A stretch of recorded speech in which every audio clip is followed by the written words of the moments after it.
It is a great day to be alive in Pittsburgh, PA. Good morning, friends, Yinzers, countrymen. Welcome to another edition of Kaboly+Mack. He is Steelers correspondent for the Pat McAfee Show. Massive fan of Rudy Subs, Mark Kaboly. And I am Chris Mack, just a dude in his basement getting ready to go play some Morgan Wallen records. That's what we do. But we come together a few times every single week to talk to Yins about our Steelers who are headed out to L.A. Massive game against the Chargers on Sunday night football. I can see the excitement in Kaboom's eyes. He can't wait to fly across the country, cover the game, go back to the site of one of his Achilles ruptures, and then fly back the very next day. Look at how charged up he is for this. Yeah. I'm just trying to think what anniversary it is. We're pushing the anniversary. I don't know if it's been 3 years, 4 years. I don't even know now. Well, Ben was still around, so it has to be 4 years, right? Yep. What would that be? November 21 or 20? I don't know. I'd have to go back and pull up the schedule, Kaboom. I didn't know we were going to do No. When did Ben retire? Is what I'm getting at. after 21. So this was probably November. I'm looking on my phone. 21. I see. Scintillating start to the show. I can. Well, everybody wants to know if it is the anniversary or not. Of Yes, the it Achilles is. rupture? It would be November. I'm just trying to see. November 21st, 2021 Was what? was their game out in LA against the Chargers that they lost 41-37. Yeah, there it is, too. December 13th. Oh, great. Yay. So you're excited to go back to the scene of the crime? Well, I was there last 2 years ago, right? Yeah, that sounds right. They played. It was last year. Doesn't matter. You've been back since then. But I haven't been back for a Chargers game. Chargers. That makes a difference. It does. It does. I can understand. It could be emotional. Going to be a lot of terrible towels in the crowd, as there always are for these. Really, any West Coast game, it feels like, but especially LA and Vegas. Thanks to the Dan Heck team for supporting the show. Want to mention them real quick because they've been on board since the very beginning. There's the picture of Kaboom's foot in the boot that he just flashed up there on the screen on his phone. Thanks to the Dan Heck team. You're looking to buy or sell a home in the Pittsburgh area. They're the ones to take care of yous. The whole team ready to help you find a home. All the listings online, too. Dan Heck team is at heckteamhomes.com. HAECK. Heckteamhomes.com. Buying or selling a home in the Pittsburgh area. They will take care of you. Big win for the Penguinos last night, Kaboom. I'm sure you were locked in on that. Oh, I got the YouTube TV, so you tell me. Oh, that's rough. That's rough. You don't get to watch anything these days. It's, I left Fubo a year or so ago because they were dumping all these channels to go to YouTube just to get channels dumped. Sounds like, as the great J.J. Watt said the other day, I need some bunny ears. You do. You need to get up on the roof with some bunny ears. Bunny ears.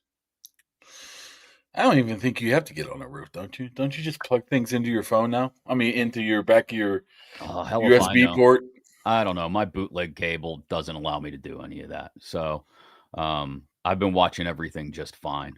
No thanks to the folks at ESPN and Disney or YouTube TV. I haven't had to deal with any of it. But my thoughts and prayers go out to each and every one of you who is dealing with this prolonged dispute and the nonsense between Disney and YouTube. So I did not watch it, nor, you know what? Good game. The ironic thing is, I wouldn't have watched it anyways. I know, because you're a bastard. They went up 3-0, blew a 3-goal lead again, just like they did Saturday against Toronto. And then, or not Saturday, earlier in the week against Toronto, Monday. And then ended up getting the game winner late on a ridiculous pass from Malkin to Rust. Nice little nifty little tip in there. Redirect. And guess who's tied for the Metro Division lead, Kaboom? Your Penguinos. Yay. Come on, man. I mean, is there anything less meaningful than November meaningful. Hockey? It's meaningful. Probably they can play 500 hockey. The rest of the way, and they'd still be a playoff team. That means already they're playing better than last year. Boy, that sounds like very Penguin talk of you. Pirate talk of you. No. I'm not saying I want them to play 500. I'm not saying I'm going to throw a parade if they play 500 the rest of the way. I'm saying they could play 500 the rest of the way, and they'd probably still be a playoff team. Things are good in Penguin Land. Plus, you had Sid and Ovi and all that fun. It was a good game. When you're able to watch hockey again, do yourself a favor and watch the Pens for a game or two. Call me in April and May. Yeah, whatever. I did want to congratulate again because was it the last episode or 2 episodes ago? We gave away the Yoli's, Cucina, and Craft House gift certificate. Finally got in touch with CD up in Indiana, PA, who was extremely excited to learn that he won the random drawing for following us on Instagram. Up over 500 followers there now. So I'm going to mail that off to him later today. Can't wait to get it in his hand. So the next time he's in town, he comes into town, he said, to watch games a lot. He's going to stop at Yoli's and get something to eat with that gift certificate. Yeah, get some Yoli Rollies. That's the way to do it. Plus, once we get to 3,018 subscribers on YouTube, don't forget, we're going to have another random drawing. Somebody will win their choice, either an autographed Will Howard helmet or the autographed Stone Cold Steve Austin black leather vest. And we're 99 subscribers away from that number right now. So if you're a friend, tell another friend to be a friend and subscribe to Kaboly+Mack on YouTube. And then somebody's going to win one of those 2 items, their choice. I saw random footage on social media again last night. I don't know why, of Stone Cold wrecking his ATV when he was trying to ride it down the ramp. Was it WrestleMania last year? Yeah, he might have been. Might have had a few cold ones. Yeah. I saw, right before we went on, I see the great Seth Rollins was on NFL. What is it? What's that called? Get Up Good Morning Football? Good Morning, whatever those goofy shows are called. He's talking about his Chicago Bears, so that was quite interesting. But I had a little talk with Will Howard yesterday. I said, I just saw your boss on the program. I said, it looks like he wears makeup. He goes, he may or may not dye his beard, but you did not hear that from me. Wait. He did not say that. Well, you're probably in confidence, so don't tell anybody if you're watching. Well, the dude go. Well, you're not fooling anybody. I mean, anybody. I mean, if you're like 40, 50 years old and you got a pitch black beard or hair, not one piece of gray, you might be using a product or two. Wow. Taking shots. But Will Hyde, get that helmet. Yeah, it's a good one. It's sitting over here just waiting to be shipped out. So 99 more subscribers on YouTube, and we'll have another one of those random drawings. Working on some things to thank each and every one of you who watches the show and takes part in it every single day for the holidays. Working on some things, Kaboom. A little up to something season, maybe. I don't know. Maybe. All I got to say is there's some sponsorships open. So, yeah, we're always welcoming new sponsors on board who want to join the fun. Just reach out to either one of us. You see us on the Twitter machine. You see us on all the social media. Reach out to the show account, however you want to try to get a hold of us, and we'll make it happen. I heard the big holiday present is a dinner at Mac's house. Go over and hang out with him. Why wouldn't it be at your Iron house? City. I got some ice cold iced lights out in the fridge. Have in the garage. Fire in the back. Well, if it's not too cold, it can't be too cold for the fire. I'm telling you, that's one heck of a. We'll get some cigars. We'll get some of that new whiskey they're distilling out of Pittsburgh Brewing too, maybe. Yeah, it's just how about icy light. Your drink of choice. They're still making fun of me for drinking Moscow Mules, calling it a girl's drink, but whatever. It's not a girl's drink. It's not too sissy. But and it's not what. But is that still your go-to? I've been dabbling in some stuff. Nobody wants to come to my house. They want to come to your house. See? Steelers Love on YouTube said Kaboly's crib is where he wants to hang out. You don't want to come here. Why not? Because I'll just fall asleep on the couch while watching a game or something. Did you fall asleep last night during that hideous Thursday night football game? I don't think so. Yeah, maybe at the end. I missed the end, but At that point, I was just over it. It was brutal. It was I mean, that terrible. could have been one of the worst games I've seen in a decade. It was bad. It was real bad. Sean Payton is calling wide receiver reverse passes on 4th and 3 or whatever it was. And great minds think alike, Kaboom, because the thing I always think about with Sean Payton is the fact that the King of Queens, Kevin James, played him in a movie. I think it was called The Home Team or something like that. I never saw it. So I tweeted out after that ridiculous, terrible 4th down call and the Sean Payton picture of Kevin James playing him. And what did you do 20 minutes later? 20 minutes later? What did you do? Huh? You stole my tweet. Or it's just great minds think alike. There it is. 20 minutes later, kaboom, with the very same tweet. Oh my goodness. What are the odds of that? Tweet thief. Best part of that is it bothers you so much. Oh, it doesn't bother me. I think it's funny, actually. I think it's funny. Well, go back again. Was that 6.8 thousand views? Go back to yours. Hold on. Let me go back to mine. Well, you have like 10 times as many followers that's as me. why it bothers you. Oh, no. It really doesn't. It doesn't bother me at all. I think it's funny. Look at that. There's Kaboom's.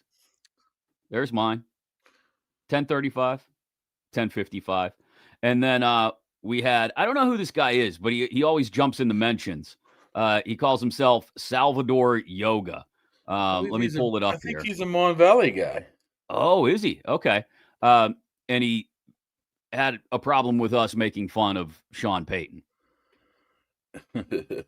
We need to stick to Slurping, Tomlin, and Omar, apparently. This is your problem. You look at the comments or the responses. Every once in a while, yeah. And I'll see old Salvador Yoga in there a good bit. But Bo Nix is a franchise quarterback. I'm not quite ready to go there yet. I'm not ready to go there yet either. But it was a bad game. Broncos won and have the best record in the NFL. I don't know if they're the best team in the NFL, though. 8-2. They're just Yonkos. They're just Yonkos. Were you waiting for that? Were you waiting for me to drop that in there? Yes, that's why I did it. Thank you for reminding me. I almost forgot. For the kids out there, that's a Myron Cope reference. Go look them up. Thanks to our friends at Impact HVAC. We appreciate them. Yes, we're going to get into Steelers Chargers in just a couple seconds, but I want to thank them because they got an awesome deal where you can get your furnace tuned up, checked out before you're running it every single day of the week.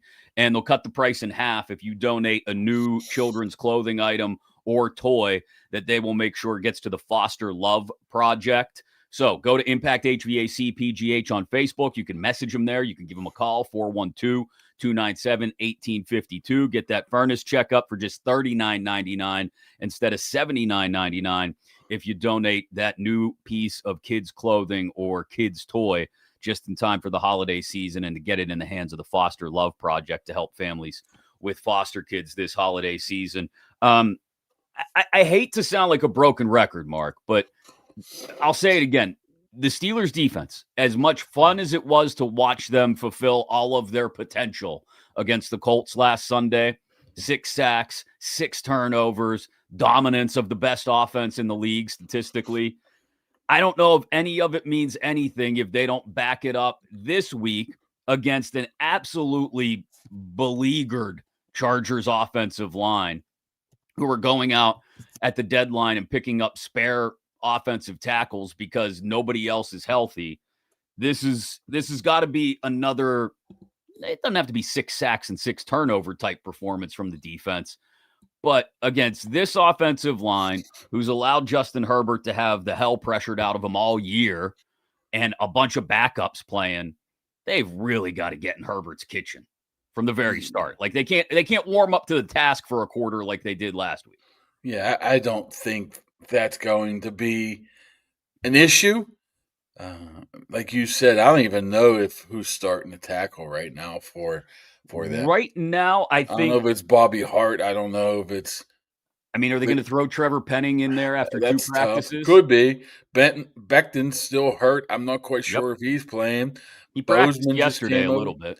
I mean, those outside guys should be ready to be beat bad if it's if it's Seller, whatever his name is, Salyer, or if Jamari it's Salyer. Penning, Yeah. or if it's Penning. So I don't think you're going to need much of in a way of scheme to beat those guys. The question is, can you get to Herbert quick enough, fast enough? Don't allow him to get out of the pocket or run the ball and make plays with his feet. And you have to like your chances of maybe not 6 sacks, maybe not 6 turnovers, but a good amount of pressure, probably in a pro Steelers fans there, because nobody's a Chargers fan. People are Rams fans in LA. Dan Nobody's a Potash. Chargers fan. Dan Potash is, but he doesn't live out there, so I don't think he'll be at the game. So what I'm saying is, it's going to be pro Steelers crowd. They might have to go to silent count. Will hurt the outside guys there. So you would imagine that the pressure is going to be there. As long as the pressure is there, I think everything else falls into place defensively. Yeah. I mean, he got sacked 6 times last week in Nashville against the Titans, and that's not a killer pass rush in Tennessee. Yeah. No Rashawn Slater, no Joe Alt. You mentioned all the backup names that might be in there. I saw an interesting stat earlier this week. I think they called them splash plays. They stole a Tomlinism, whoever posted this. But the greatest percentage of splash plays in the league by a rookie right now, according to percentage of the snaps that he's played, is actually coming from Jack Sawyer, who is 4th in that outside edge rusher rotation behind Watt, Highsmith, and Herbig. But they should just come in waves all day. If they don't get any pressure, then, like you said, I don't think it's on scheme at all. It's simply on the guys up front. It's on them to just absolutely wreak havoc with Justin Herbert. The one worry, like you said, is he can do things with his legs. Had a big 30-yard run, I think, last week. I think he led them in rushing, actually, last week. I mean, they're down to Kamani Vidal and Jarrett Patterson as their running backs. And don't pretend like you knew who those guys were. I know Vidal last is. month.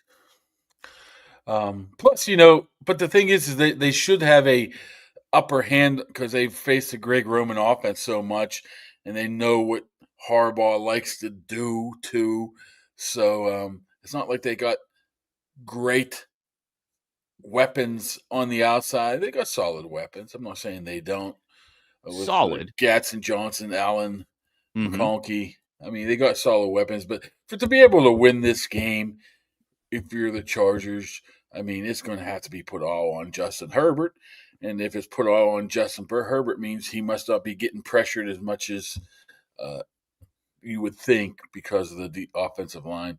I mean, we've seen Steelers defensive lines crap the bed before against bad offensive lines. The ones I remember of maybe Cleveland in the playoff game 3 or 4 years ago.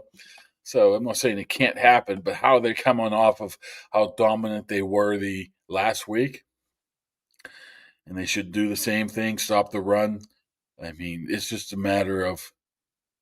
It's funny how we do this, man. Last week, no chance of beating the Colts.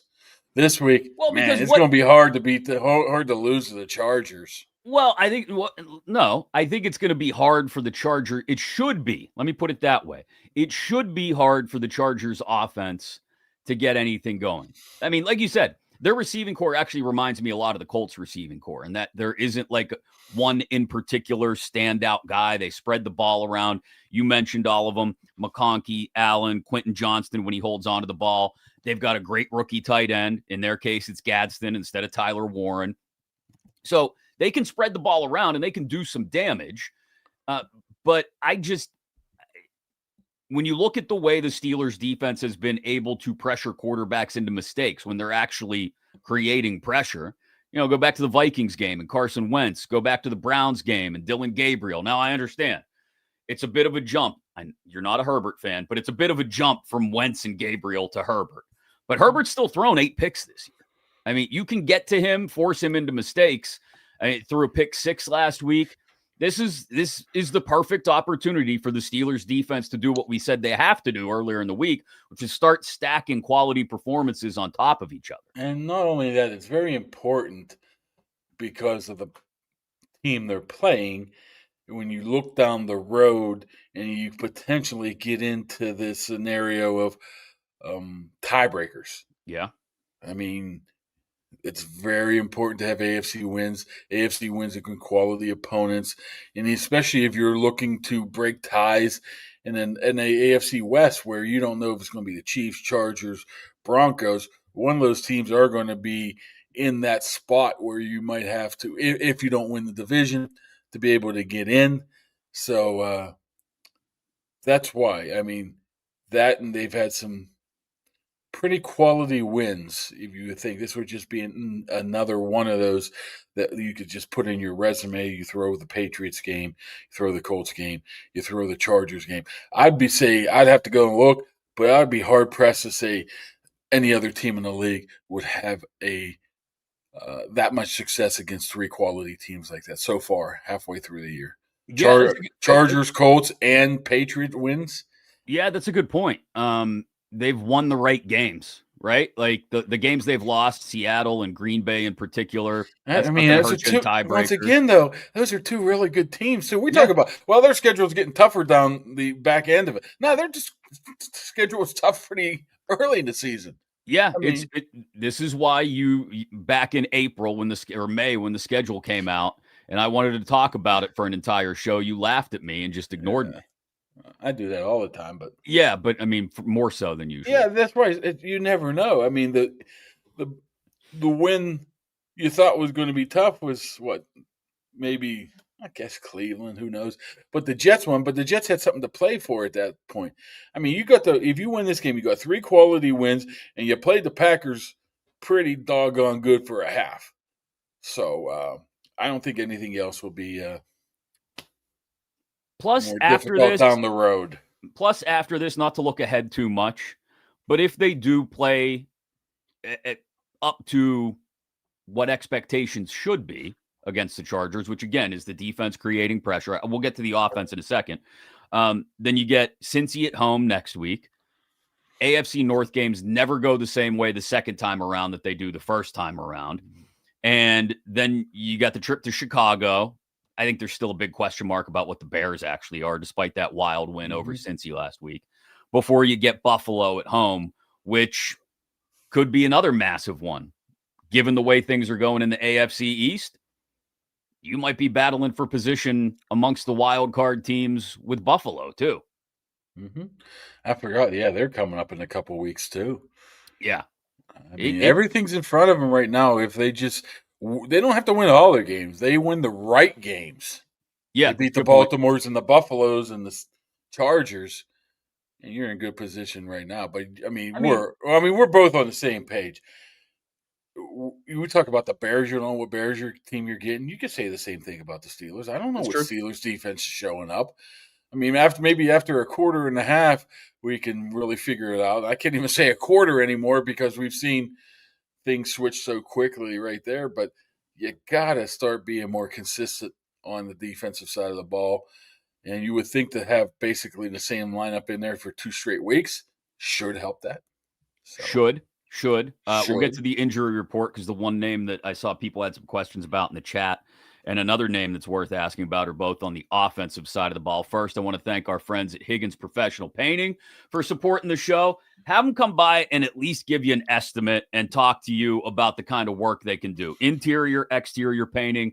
You want to get a couple rooms done, they'll do the drywall repair as well. If you're like us and you got kids running around dinging up the walls all the time, they'll do that. They'll sit down, give you a color consultation. They'll talk to you about what'll look best in each room, or they'll do the outside too. You want some fresh curb appeal for the house.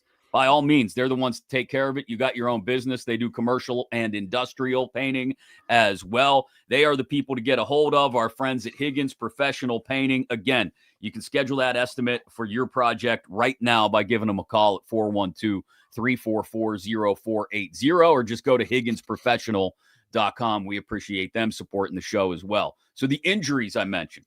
Darnell Washington didn't practice early in the week, but he was a full participant, at least labeled as such, yesterday. Isaac Seumalo still hasn't practiced. And that both of those play into the fact that the Chargers defense is giving up almost 5 yards a carry. They're 27th in the league in that regard against the run. So, no Sayamalu means Spencer Anderson plays guard. No Spencer Anderson on the outside. Maybe we don't see as much of that jumbo package. It sounds like Washington is okay, but this offensively should be a game where if you get away from the run too early, you get smacked upside the head. Please don't get away from the run. You should be able to run on the Chargers, and you should be able to possess the ball, keep their offense off the field, put together some sustained drives. And let's not forget, when the Steelers get in the red zone, they're third best in the AFC in the red zone. So put together some drives, get in the red zone, a couple touchdowns, let Boz do the rest, put up 27, get out of there. Get home. Be home by Monday morning at some point, but don't expect Sam Alou to play. I mean, he's not going to play. We'll find out here later in the day on Friday for sure. Washington will be there. I'm not quite sure if they're even really want to run the jumbo this week or not as much. I'm not quite sure. It's hard to tell when key components don't practice. I would ask Anderson the other day about, is he going to flip to the jumbo tackle from the guard? He says not that big of a deal for anybody to jump really out there at all. So he made it sound like he might jump out there. They haven't shown anything that, even if I was allowed to say that, I can tell you they haven't really shown anything that what their plans are with that. So I don't know if it would be Andrus Peat come in at guard and flip Anderson to jumbo, if they'd be willing to make that type of change. But they see what is key to this game is that offense did just enough last week, but it wasn't really dynamic. Yeah. You're hoping that was just a one. You hope the situation dictated that, the short fields and some of the stuff like that. You hope that they come back and pick up where they left off 2 weeks ago, 3 weeks ago, and just be a pretty dominant force. And I think that starts with Jaylen Warren. I would run the ball as much as possible, too, with him. See where it goes. Well, and not just run it, but don't get discouraged. This doesn't mean, 1, 2, 3, 3 runs, 3 clouds of dust and punt. And that's not what I'm saying. But don't get discouraged if you got a couple 2-3 yard runs early. Stick with the run game. And like I said, possess the football, keep the Chargers offense off the field, and put together some sustained drives and build off of that. That's what I'd like to see. Use the jumbo package, throw to the tight ends, all the stuff that's been working so far. Yeah, I don't know if Connor Hayward, too, he was popped up on the injury report with an injury, I think a knee injury. Not quite sure where he fits in this. He's a 7-8 snapper a game. Pretty much healthy on the other side of the ball, so we'll see. I mean, I'll tell you one thing, though. If they don't be able to put up enough offense, you know who we're all going to blame? Omar Khan's his fault. Oh, because they didn't get a wide receiver. Yeah. Because they're going to use that second wide receiver so much in this offense. All I got to tell you is this. People are still mad. It's 3 days after the deadline. Yeah. People are still pissed off that they didn't trade for Jacoby, Jerry Rice Myers, or Rashid Calvin Johnson Shaheed. As I kept tweeting, not everything as it seems, right? What's that supposed to mean? That, first of all, that was a Mr. Why you got to be cryptic like that? First of all, that's a Mr. Miyagi quote. Second of all, it very much applies to the Steelers' trade at deadline targets. Put it this way. Very, very close. Waddle? A number of guys. And let me put it this way. When it comes to Jacoby Rice. Where would you rather go? Pittsburgh or Jacksonville? You're trying to make money. You got 2 months left on your contract. Right. You're coming to Pittsburgh to join Calvin Austin and DK Metcalf for one, or you're going to Jacksonville when all your receivers are basically hurt and you're number one in your. So you think this may have been a Jacoby Myers move? Hey, I want to go to Jacksonville. Okay. I read you loud and clear. Let's get a Chargers perspective here. Let's bring in my guy, Mario Herron. He's a part of the Bolt Crew podcast. Look at the hair. He looks amazing. Oh, man. You go to Bayside? No, I haven't gotten that one, actually. I've gotten a lot of weird comments about the hair. I got a new hairstyle recently. Got a lot of really bad comparisons, along with some good ones. But Bayside, I've not gotten that one yet. I'll take that one. I'll give you a good insight. Max, show him your hair. Well, Mario knows. Oh, look at that thing! Oh my goodness! It still looks good though. It's got some life. Man, he's gonna have to dye in 6 months, 6 weeks. Eventually, we'll turn into that. Yes, that's your future, Mario. Get ready for it. Gray on the side. It starts to disappear up top. I'm going to put the hat back on so we don't blind anybody with the 5 head. We were just talking about, look, Justin Herbert got sacked 6 times against the Titans. He's thrown 8 picks this year. He's had a ton of pressure in his face. And the Steelers are coming off their best defensive performance of the year. 6 sacks, 6 turnovers. They made Daniel Jones look like Giants-level Daniel Jones. With all the backups, I don't know if Trevor Penning's actually going to play or not with 2 practices under his belt, but with all the backups in there on the offensive line, how worried are Chargers fans that this could be, if the Steelers bring the kind of pressure they did last week, a bloodbath for Herbert?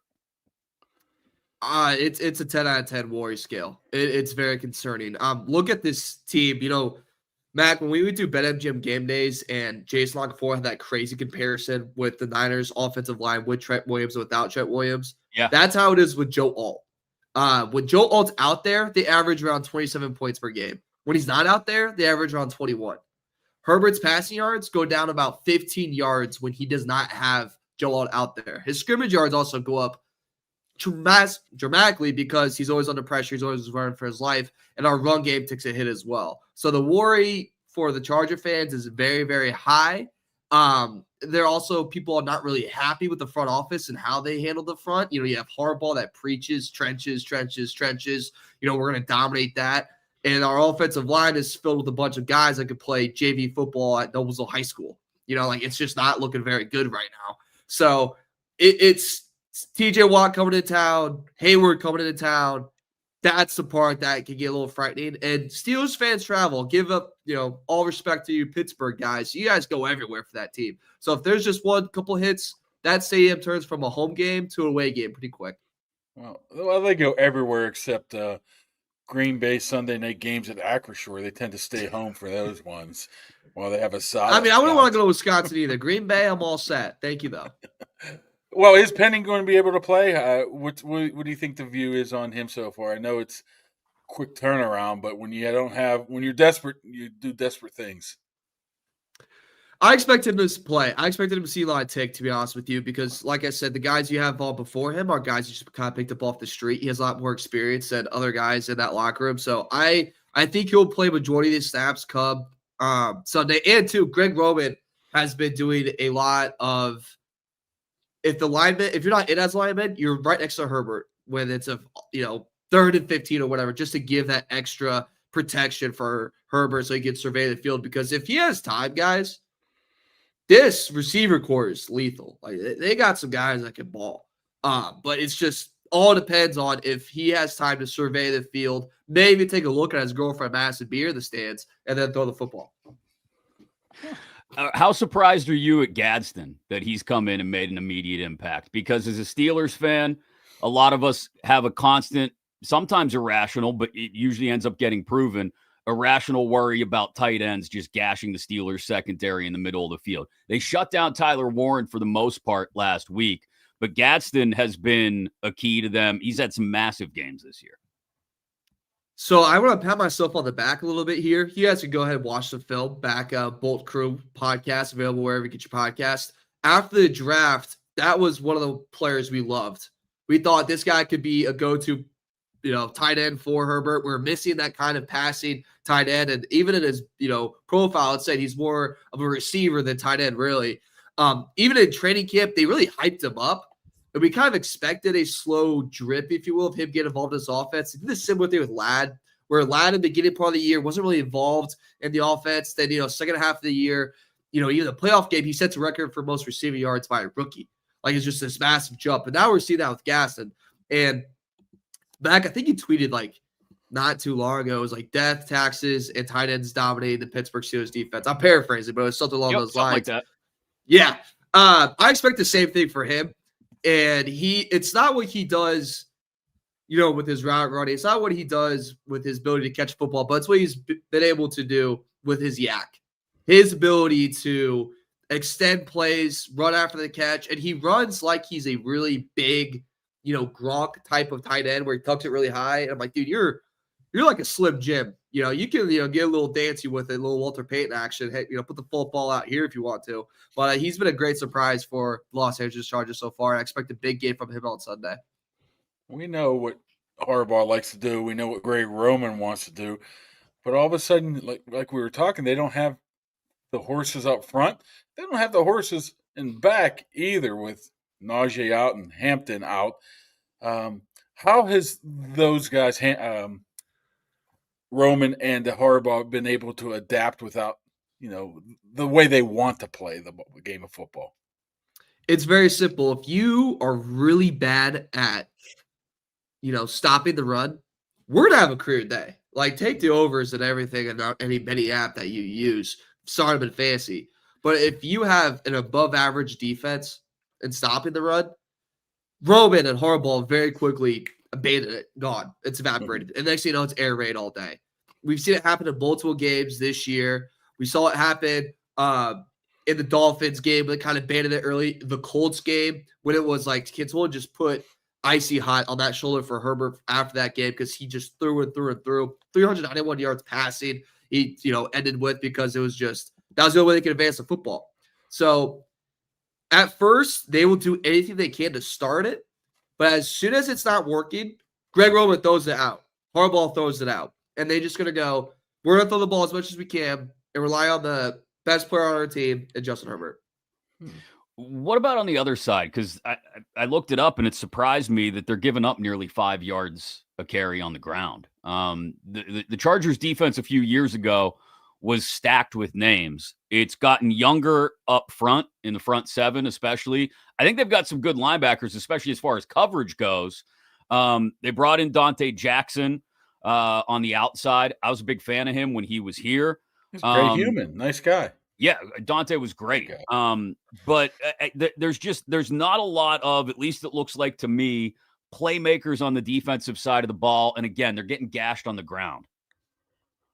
They are. And I think the problem with the offensive line and defensive line is very similar when fully healthy, right? The edge rushers for the Chargers are phenomenal. Thule, Double O, Mack. Double O doesn't get a sack on the Ravens all year. Then he gets, goes 3 games in a row with the sacks for the Chargers. Thule is exceptional. Mack is Mack. You're great name. My cousin Khalil. Yeah. Yeah, absolutely. Yeah, you guys have Thanksgiving together every year. Those guys are exceptional. It's the guys that are the guards, the tackles on the defensive side. Those guys just get gashed, and it's the biggest problem within this defense. Also, we've had some up and down linebacker play. Dalen Henley's exceptional, especially in the passing game. But it's usually the guy to the left of him, whatever. It's Troy Dye. Denzel Perriman hasn't been healthy this year. When he's out there, it improves a lot. But that's where the weakness is. It's between the guards is where the Chargers just get absolutely bullied. And it's, frustrating because last year you didn't really see that. We lost Puda Ford to the Rams when we had a chance to re-sign him right away. And that was something that really hurt us. We also lost Hand earlier this year to an injury as well. So it's a group that has a lot of Band-Aids to it. But if you go to the outsides, you're in trouble. You go down the middle, you're living pretty. Curious about Ladd McConkey. I guess that's another relative of Mac Conkey. Yeah, we're all related. Well, he had a wonderful rookie season. His numbers are, I guess, similar this year, but it doesn't seem like he's had that much of an impact. Have they been disappointed with his performance so far this year?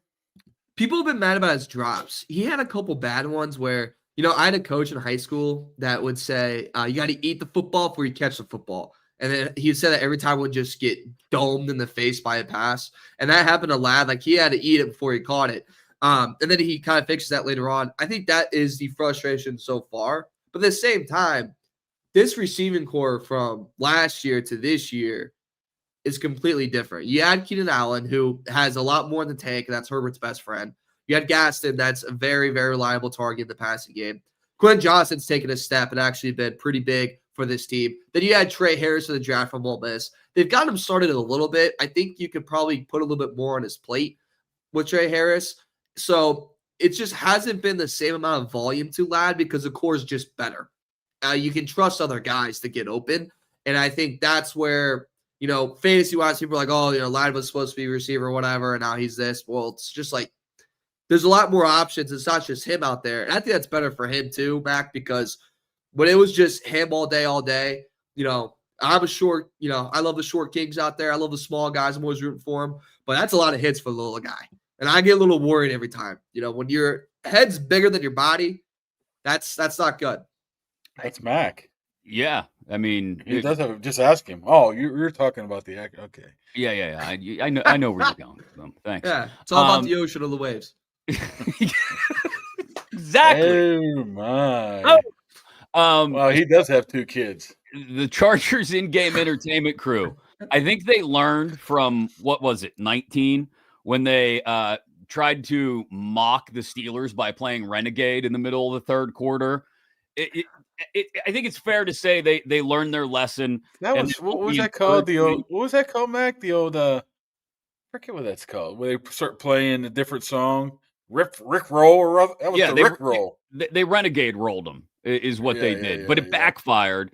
All the Steelers fans in attendance, at that soccer stadium they played in for a year or two, went nuts. I imagine they're prepared to, I don't know, maybe they'll hand out gold Charger towels to match the terrible towels. I don't know what they have planned, but I mean, the legitimate part of this is, like we talked about it earlier, Herbert's going to have to go silent count at home. Okay, so I will say this, and I'm not trying to be a homer here. The home field advantage has improved. Okay. Has improved. I make note of it every time I watch a game, and the crowd's a little. We're playing, the Raiders, and the crowd's a little louder for the Chargers. I'm like, I'm going to make a note of that one. We play whatever said team. I'm like, okay, we got a little home field advantage here, so it has improved. I will say that you pumping in crowd noise. That's fine. You got to do what you got to do. Sometimes you got to take a little blue chew to get it going, Mark. Yeah. And you know what? That counts too. That's what they did in Indianapolis 20 years ago. Back then, they didn't even have blue chews, and they were using them. Right. That's all you can do sometimes. So I will say, there probably will be more Steelers fans than Charger fans because, you guys travel really well. There's Steelers fans everywhere. So it is a slight worry, but this is something to deal with all season. And it has improved. The horrible effect has improved. There's been more bandwagon fans than ever for the Los Angeles Chargers. How's my BFF Najee doing? Were you able to get to know him, talk to him? I'm being tongue in cheek here because he really wasn't the most personable guy around us Pittsburgh media. Was he sort of a disappointment? What happened to him from the beginning to, the Achilles, not his problem. You don't want to wish that on anybody, but just the incident, I guess. First off, the fireworks thing too was really fun, like earlier on in the season. And then he shows up to camp and he's like in a hood with a hat and shades on. Like, are you Sherlock Holmes in this right now? Like, what's going on over here? He's like hiding from everyone. The running back group as a whole, we did a ranking of strengths for the Chargers, and I put my strength as the running back room. I thought we would have a top 3 running back room in the NFL, if not first, right? And then now we're sitting here in week 10, and it's probably one of the biggest weaknesses of the offense because of the injuries that we've had. And, Najee's Najee. My co-host, Josh Patley, played at Bama, so he knows, obviously, like half the NFL. And so we got a soft commit from Najee to come on the show. So, hey, here we go. And then we got his very hard decline. And, that's what you got to do sometimes. When you're out the bar, Mac, and, you might get a soft yes, you might get a hard no. But then guess what? You pick up your ball, you keep going. Yeah. Yeah, Najee's not gonna be making any podcast appearances anytime. And he's not going to win the old Chief Award for most cooperative with the media. No, he's not. He was an interesting bird. Got more interesting as his career taken on. But who is behind Vidal? Is it Patterson? I guess. What is the depth at running back right now for the Chargers? Well, it was Hassan. I believe he's out right now too. So it is anybody they can pick up off the freaking street right now. It was Naeem Hines at one point for the Chargers too as well. Matlock has gotten a lot of more snaps too, kind of playing that running back spot because, like I said, they abandon the run game very, very quickly if it's not working. So as soon as they stop it, it goes from a running back next to Herbert to a fullback to an extra lineman just to get an extra chip, just to make sure a guy like TJ Watt isn't absolutely just ruining your freaking day. So I would almost argue Herbert's our running back too right now. It's that bad. It's that ugly. Yeah. I mean, if Greg Roman gets a chance to put a 290, 300-pound fullback in there and hand the ball to him, he'll take advantage of it. So Matlock, I wouldn't be surprised. That's all. He had a touchdown catch last week, I think, didn't he? Yeah. So they'll use the fullback. Before we let you run, Mario, and by all means, go check out the Bolt Crew podcast. We appreciate you doing this morning. Give us an official prediction. Steelers-Chargers on Sunday night. What do you got? I have Steelers 20, Chargers 14. I think you guys absolutely just kill us up front. I think you guys provide a ton of pressure. Offense is able to get going, and it's a ugly game that you guys come out on top. And I know it's the Steelers pod, and I want to say this with all due respect. Aaron Rodgers is one of my least favorite athletes of all time. I grew up a Bears fan. He ruined that for me. Ruined my first time at Soldier Field with the last-second touchdown. 2010 when they beat the Bears, I cried the whole night. My dad just looked at me and goes, "This is what happens. Bears always lose to a great Packers QB." So, I'm getting ready for him to hurt me again. It's like hitting that high school girlfriend that cheated on you, and you go back home, you're like, "I'm ready to get hurt one more time because baby, you look good." He's gonna hurt you. I'm glad you're prepared for it, though. Yeah, just I'm ready. Prepare. Right, go to therapy. Get going. Mentally prepare yourself. You'll work through it next week. You'll be okay. You'll push past it. Mario Herron of the Bolt Crew podcast. Go check it out for a Chargers perspective. We appreciate the time this morning, man. Hey, thank you guys so much. Happy to do it anytime. Pleasure to meet you. I heard there's a pizza controversy or there's a sub controversy in Pittsburgh. Hoagies, yeah. I got thrown into that. I mean, I got some behind the scenes knowledge about that. I'm not bringing that up, but Rudy Subs. Rudy's is good. Might not be the best sub in Pittsburgh. Hey, whoa. Sorry. All right, we're going to go argue about food, Mario. We appreciate the time. Go eat some fish tacos in San Diego or LA, wherever we're going. We'll see you, bud. We'll see you guys. Thank you. Mario Herron of the Bolt Crew podcast. We appreciate him taking the time today. Best clam chowder I ever had was in San Diego. What? That doesn't make any sense, does it? No. This was probably 07, maybe. I don't even know. Wow. 2014, his prediction, though. I think he's right, spot on about the score. I don't think this is a high-scoring game at all. First guess that picked against their home team. Yeah, that's true. Reality setting in for the Chargers, maybe. Like, your offensive line is crushed. You don't have much of a run game. It's all about Justin Herbert, and you got a team coming in that just tortured a quarterback last week. So that might make a whole lot of sense. We appreciate Mario taking the time. Thanks to our buddy Arch. You want the best place to watch the game Sunday night, really any night of the week. It's Archie's on Carson, Pittsburgh's best place for food, drinks, and sports. Don't forget, Monday through Thursday nights, they got those 80-cent wings, always fresh, never frozen, always delicious. A ton of different sauce and flavor options as well. We love Archie's. You will too if you haven't been there before. And if you have, you know how good it is. It's not just the wings. It's everything on the menu. Ice cold beer, including your Iron City and your IC Light. Get on down there to Archie's on Carson for not just Steeler games, but really any games, any night of the week. I'm sure if you were down there last night, you still enjoyed that pitiful Broncos-Raiders game. Because you were at Archie's. So that's the spot to go. All right. Are you ready to make picks? Always fresh, never frozen. I mean, they are. He told us. That's his secret. He doesn't believe in the frozen ones, and that's what makes it. Because you're boiling them, you're not frying them. So. Exactly. It's not that difficult. Good, it's not hard to make a good pizza. You just use good ingredients. That's it. And it's not hard to make a good wing. You just cook it well. You use fresh stuff, quality product, and you can sit there and BS with Arch. Yeah, great dude and great food and great beer. It all comes together for the perfect atmosphere for football. So what is at the root of this sub controversy? I don't know. That's when I was taking a nap, and I woke up to all these Foxies like tagging me and stuff.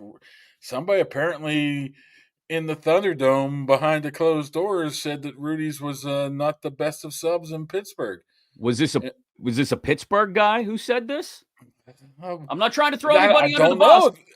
I don't know. It was apparently an inside joke of somebody said something there. So I was trying to figure out who it was. I would figure it would be no Plum guys, right? Of course, it's not Nick. It's not Tone. It's not. Who am I missing? Phil. Phil was out there this week. Okay. It wasn't Phil. Obviously, it wasn't Pat. It's not going to be any of the. It's not going to be a guy like D-Bone because he's a large man and will eat any subs. So it's not him. AQ too. I thought maybe AQ could be the old Moon rival, but he denied that. But that makes sense. It takes me to the toxic table, man. I mean, Connor, Ty Schmidt, very quiet. So, and Boston Connor likes to stir it up a little. So I'm going with him, but I don't know this. All right. I don't know. It's just what are we talking about here? I mean, Rudy's subs now. Rudy's is good. It's very good. It's excellent. I mean, there are people that will argue for your Triangle Bar and Grill Battleship. You can say anything. There are people that'll argue for your Peppies. There's a great new spot up in Beachview, Tim's Corner Market. They've got awesome subs. Just saying. It's like if you would, no matter what you say, if you would say, "Hey, what do you like better, Permanis or?" Nah, that's not even a good one. What do you like better? And just name two things: bourbon or vodka. Wow, neither. I like this. Everybody has their opinion. Everybody's got their own opinion. So no matter what, if I say if you like Rudy's, somebody's going to throw, mom and pop where I grew up shop in there. And hey, what about this? This is terrible. I always said this too. This is why I don't believe in any of the Plum guys. I grew up in North Belvern. Yes. Jake's Pizza was the only place we have. It's a staple. Everybody in Belvernon go to Jake's Pizza. I'm quite sure if anybody else from outside the Mon Valley, Belvernon, North Belvernon area ate Jake's Pizza, they'd think it's terrible. But us people, growing up on it, that was Look, it's the same thing. Danny's Hoagies that used to be on 51 in Whitehall. Amazing. Yeah. I would have argued for them as the best ones around, probably. Isn't it in Bethel? Aren't they in Bethel now? Yeah, they have one in Bethel, but it's different people that own it, I think. I don't think it's the original Danny's people. So it's not quite the same. Yeah, what I'm saying is that somebody from the outside be like, that's terrible. People who grew up in Pittsburgh area, Pittsburgh proper, Triangle Bar. And I've had the Triangle Bars many a times. You can't go wrong with the Battleship. They're good. There's nothing wrong with that. You can't go wrong with the Peppies, especially. I've never had a Peppies. Oh, it's good. It's good. Especially right before a game. All right, let's make some picks for this weekend. I am one game ahead of you in the picks competition. No, just one. It's close. I told you. I said, I know I would have been wrong, but I said, maybe the Raiders, but I can't do that. If we were playing the points, you would have had one. You would have had one on me. There is another international game this week. I'm tired of the international games. I'm sorry. I'm just tired of them. I like to wake up and warm up to football. You know what I mean? I don't like waking up and having football immediately on my TV. Well, look at me. Not every week. Some weeks. I'm going to have to wake up at 6 a.m. You're not going to get up at 6 a.m. to watch the Falcons and the Colts. Yeah, I've ever not been up at 6 a.m. in my life. Fair point. Falcons Colts in Berlin, Germany. Who you got? Berlin, Germany. You talk about Jekyll and Hyde with the Falcons, man. Yeah. You would just hope that Colts is just a one-off. I think it is. I think they bounce back in a big way this weekend. Yeah, I'm going with the Colts on that one. But the problem is if the Falcons do win, I wouldn't be shocked. I wouldn't be floored by it, because if you get a good Falcons game, like you said, Jekyll and Hyde. Were they off last week, the Falcons? I can't remember. I'd have to go back and look real quick. I want to say they lost, didn't they? Yeah, they did. They lost to, who was it? New England. They lost to New England. They got beat up by the Patriots. So, here's the game. This is if a tree falls in the forest and no one is there for it. Does it make a sound? Browns, Jets. Oof. 3 combined wins between these two teams. I was wondering why my kid was asking me who's the 2 worst teams in the AFC so he could pull out their helmets. he just assumes it's the Browns. I'm like, it might not be the Browns this year. It might be the Titans. It might be the Jets. I got to go with the Brownies. I mean, oof. Who's playing quarterback this week? Is it Fields again? You know what? Flip it. I'm flipping on that one. You're going to the Jets. Just because they made so many trades and nobody's expecting nothing out of them this week. Aaron Glenn will reach down deep and find a way to win. Then they'll lose the rest of their games after that. Give me the Jets. All right. I'm going to go with the Brownies. I think Garrett has another big, meaningless game. So, yeah, we'll go different on that one. Jacksonville in Houston against the Texans. I think the Jags may be finally hitting their slide, but no CJ Stroud. We get Davis Mills this weekend for the Texans. Davis Mills. Do you think they would like to have Mason Rudolph right about now? Or just about any other backup quarterback around the league? I'm torn on this one because I'm not a huge Jacksonville fan. You hate them. No, because I think Lawrence is just mid, as the kids would say. 6'7". If I never hear that again. You going to take Houston with Davis Mills, though? Davis Mills, and you got not very good running backs. Give me the Texans just based off their defense. I think their defense is going to – they're still very, very good defense. I mean, this could be a 7-6 game, but give me the Texans. Jacksonville's defense had some moments early in the year. They were forcing a ton of turnovers. I'm going to go with the Jags. I just can't see Davis Mills winning. I'm sorry. Buffalo at the Dolphins. Oh, man. This 1:00 slate is brutal. You got to go with Buffalo. Yeah, there's no way I see Miami. It's hard. You know what, though? The Dolphins played extremely well in that first half against the Ravens. Couldn't stick it in the old end zone right there. Oh. They stick a couple of those in the end zone right there. Careful. Maybe they have a chance to upset the Bills, but Dolphins stink. Yeah, they do. And they do got Jalen Waddle. Almost didn't, but how close were they to not having Jalen Waddle, huh? Boy, I got some cold feet right about now. Mm-hmm. Clamming up, huh? I got some cold feet. Cold feet. I got you. All the reading between the lines today is really a lot of work for me on the wide receiver trade rumors. Cold feet, man. I was almost ready, but my feet got cold, and I decided not to. Okay. Patriots, Bucks in Tampa. Patriots, Bucks in Tampa. You talk about team, man. If they ever get healthy, the Bucks are just unbelievable. I think they're dangerous anyway, even not fully healthy. My goodness. It doesn't look like they're going to get any of your receivers back. Godwin. Let's pay him $20 million to be hurt all year. I'm going with the Buccaneers. I think the Patriots are a little smoke and mirrors. You know, I really like the Bucs. This is a Bucs show. We both picked them early in the year to go to the NFC Championship game. But I think New England has them. I don't know. I don't like the Patriots. In Tampa?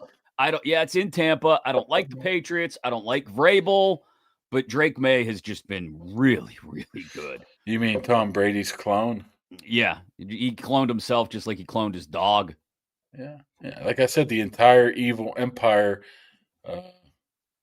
in Star Wars cloned themselves to create an evil empire, so it's possible. Jango Fett and Boba Fett.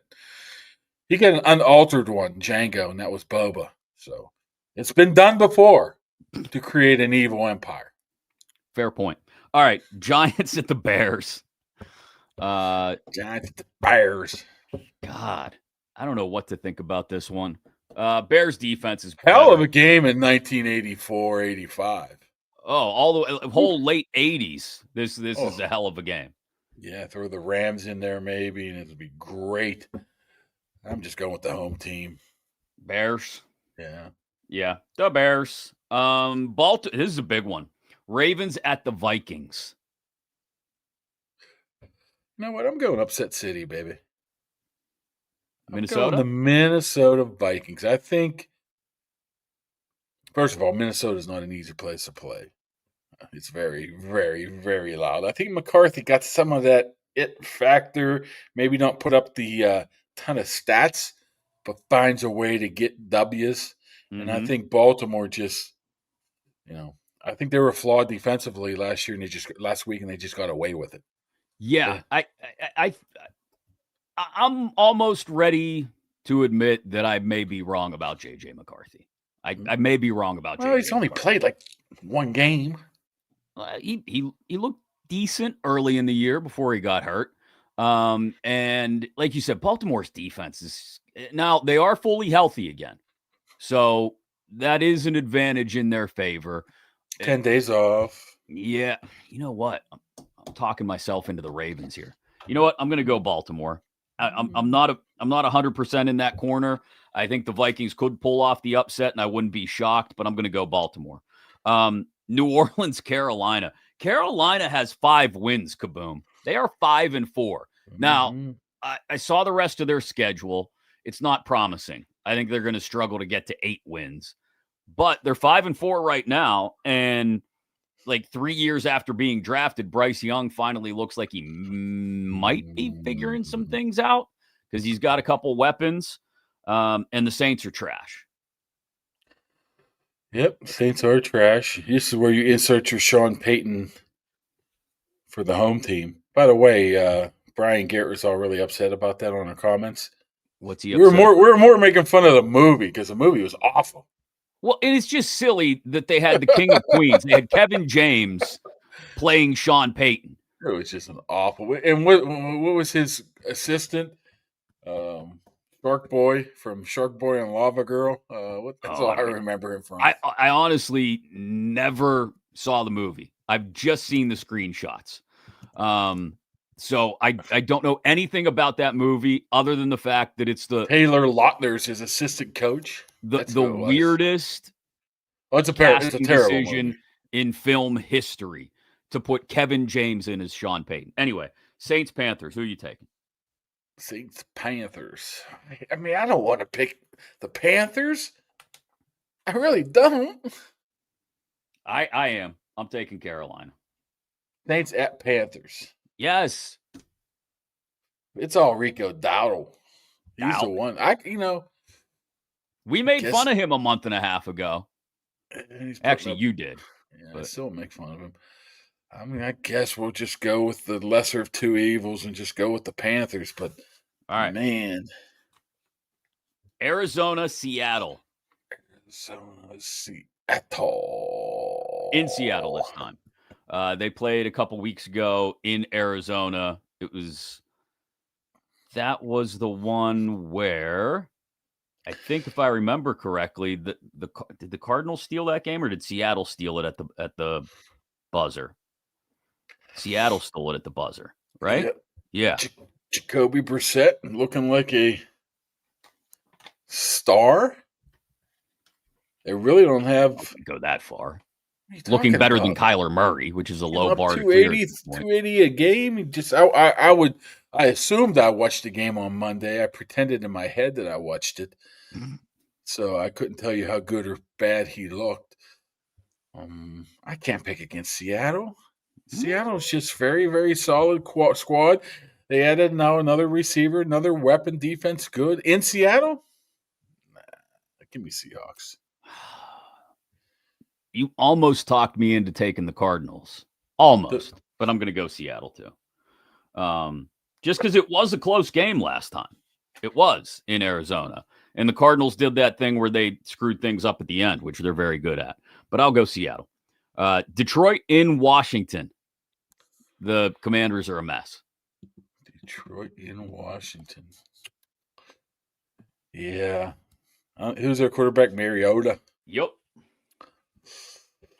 Detroit. Did you think it was stupid, by the way? This was classic revisionist history, 2020 hindsight. Everybody lost their mind that Jaden Daniels got hurt, that he was still on the field in that game.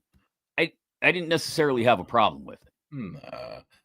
I'm telling you, you look at a guy like Ben, he would never come off the field in those situations either. Although Aaron Rodgers doesn't seem to care late in games. I can't pick I was going to call them the Redskins. I can't pick the Commanders. There's just nothing there, man. Yeah. Terry McLaurin, is he even playing? Is he still banged up? Debo, running game. They're playing, but I don't know if there's not much cooking outside of those two. Yeah, you got to go with the Lions. Okay, Rams, Niners. They'll always play tough games. In Santa Clara. San Francisco boat raced them last time, didn't they? Did they boat race them? Yeah, I think they won it. Everybody was out for San Francisco, if I recall. Wasn't it the great Mac Jones? And that was 26-23. Yeah, but look who played for 49ers. I don't think anybody played. Well, the Niners won by 3. It wasn't exactly look at who played for the Raiders, or whatever team it is. 49ers. Mac Jones, and I don't even know who the running back. I don't think McCaffrey. It was McCaffrey. McCaffrey only had 57 yards on 22 carries, so the Rams shut him down. It was a Kendrick Bourne game. 10 catches for 142. This is always a close game, but I think the Rams will win this one. But it's not going to be. I would probably take the points if you were a betting man. If I were. I just bet the other day and I lost again. I'm done. Like once a month you do that. I want to say I forget who I bet. Doesn't matter. It was like a 4-leg parlay night. Oh, it was. Of course you lost it. Well, it was the Monday night game, and I lost on all things. I got 3 of the 4 right. What did I lose on? I picked the over. Good job by you. You did not think that was going to be the over. I'm going to take the Rams as well on the road at the Niners. Monday Night Football, Eagles at the Packers in Green Bay. Which Packers do we get? What Eagles do you get? Yeah. Yeah. Wow. That is finally a decent Monday night game too, huh? Yeah. Eagles and Packers. Eagles and Packers. That's the game. Yeah. Packers have not played well recently. That's why I hesitated. The second half against the Steelers. Since then, Kraft's gone. Yeah, that's huge. I'm going Eagles. Yeah, I think I am too. Their secondary has figured some things out over the course of the last month or so. Plus, they got Jalen Phillips. That's right. I love the Steelers get a guy like that. I know they didn't need him, but I always thought he was a really, really good player. Howie Roseman never stops dealing. Never stops dealing. All right, Sunday night, and then we'll get out of here. Steelers, Chargers, SoFi out in Southern California. You'll be there for it. Give me a pick. I don't even know if I've won many Steeler games this year. They have me baffled. With all the injuries, how can't you pick the Steelers, especially coming off that last game? That could be a fatal flaw of mine. I think the Steelers win this game 27-17. 27-17. What is the total on this? Because I definitely think it's an under game, depending on what the number is. I'd have to look it up real quick. Who we firing after they lose this game? Depends who screws up. Depends who calling the plays on defense. Yeah, or maybe the offense has a tough game. Who knows? I got it a low-scoring game. I got it. Well, actually, I got it just a titch over the total. The total's at 45.5, or no, a titch under. 23-13 Steelers. What the hell does titch mean? Titch, just a smidge. It's a tick. Smidge. It's a tick, not a titch. No, a titch. Never heard of it. 23-13 Steelers. I think the defense is not going to have the kind of dominant performance maybe they had against the Colts, but I think they'll handle themselves well. And I think the offense, fingers crossed, does what we want it to do in that they control the ball and end up doing just enough. The thing is this game has all the makings of the secondary falling back into, boy, they overpaid. They're no good. They're too old. Right. It has all the making, because if they lose this game, it's going to be because of Herbert picking them apart.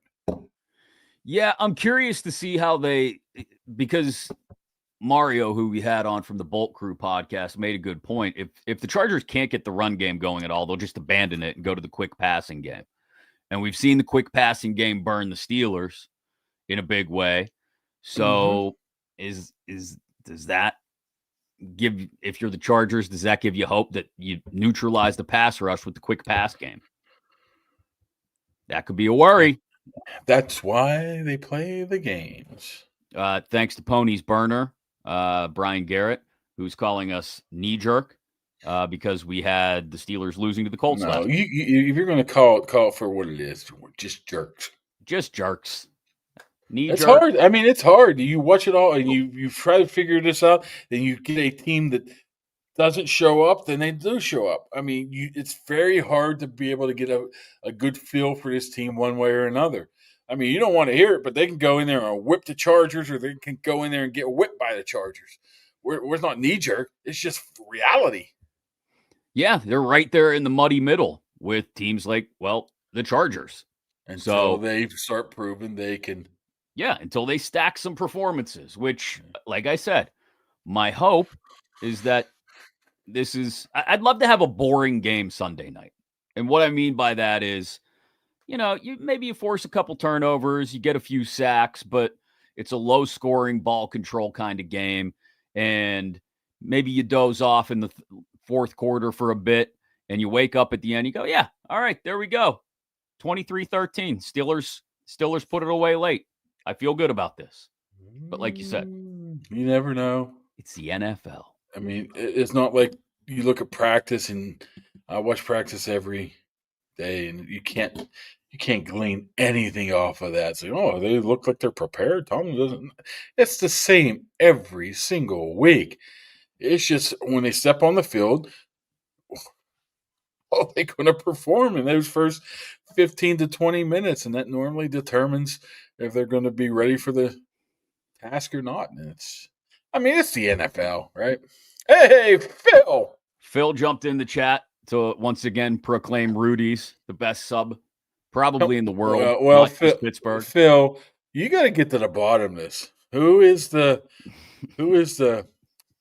what word am I looking at? Who's the evil person inside the Thunderdome? Who's the source? Crap. Who's the source? All right, that's going to do it for today's show. We appreciate Yins hanging out with us. We appreciate Mario Herron from the Bolt Crew podcast for jumping on to give us a Chargers perspective on things. We appreciate each and every single one of our sponsors and all the Yins for following us on social media and subscribing on YouTube. And we'll do it again. If you're up late Sunday night, early Monday morning. If I get there, right? What do you mean if you get there? Aren't they shutting down airports and traffic controllers and all this stuff? You'll be fine. Okay, you see my travel history recently, and you're saying I'll be fine? I'm trying to speak positivity into existence. What do they call it? I'm manifesting positivity. I'll tell you, a bunch of us schlubs are on the same flight to LA. So if somehow that gets rerouted or canceled, there's going to be a lot of non-covered local media out there. Going to be you and Joe Rudder and Chris Saunders, Faribault, all those guys. I think we're on the same plane. You're all going to be renting a conversion van to drive to LA from Omaha in like 23 hours just to get there at kickoff. I got a flight 6 a.m. I'll be back in town 4 o'clock. Well, late Sunday night, we'll do a post-game wrap-up of things right after Kaboom gets back upstairs from the locker room. We'll talk to Yins then. Have a great weekend. Thanks for checking us out here on